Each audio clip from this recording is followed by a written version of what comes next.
I still remember the sound that night, the sound of a house breathing. Not wind. Not animals. A real, slow breath, like something alive hiding behind the walls. It happened 5 years ago, when I worked as a bricklayer in a small village called Ogu. We were building a school not far from an old building everyone avoided. They called it Yulondundu, meaning the living house. I didn't believe in all that village talk.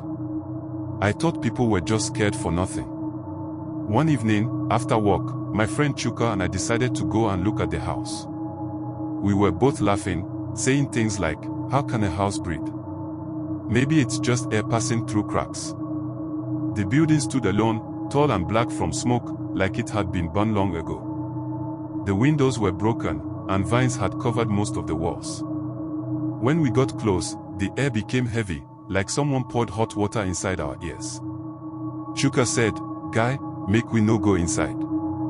I said, "I beg, I just want peep." Nothing go happen. We stepped in.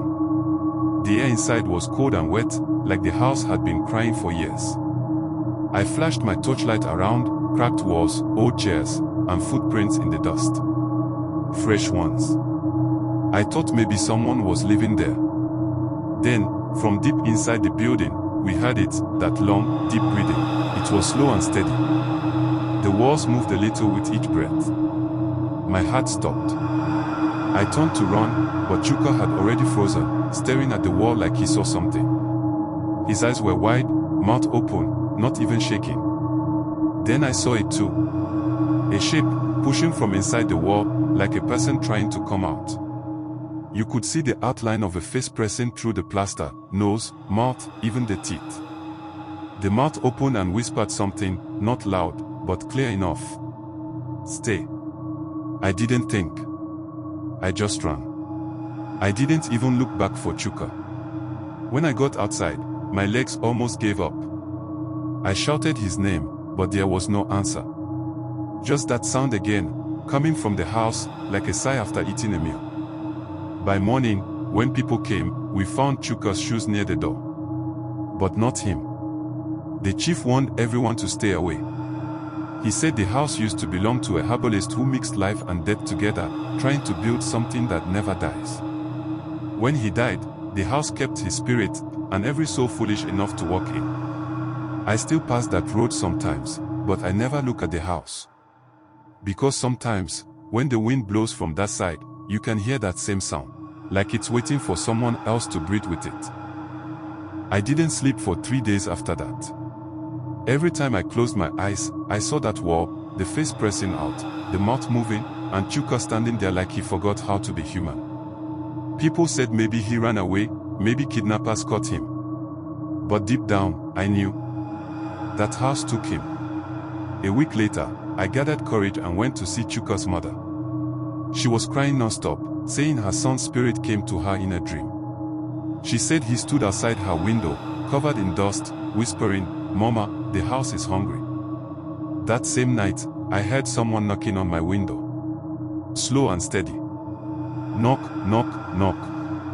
I froze on my bed, holding my breath. The knock came again. "Who's there?" I asked. No answer. I tried to shout, but my voice stuck in my throat. Then, I heard it again, that breathing. Not outside this time. Inside my room, my lantern light started flickering. I grabbed my torch and shone it toward the corner. My blood went cold. There were wet footprints on the floor, moving toward my bed, fresh ones, like someone just walked in from the rain. But there was no rain.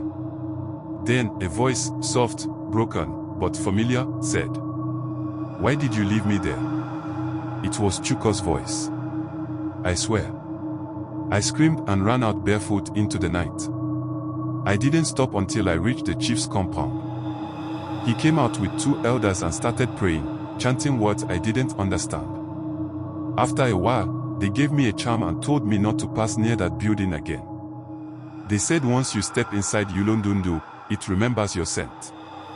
It follows you until it feeds on something that belongs to you, your peace, your dreams, or your soul. That's why I don't sleep in silence anymore. I always keep a radio playing.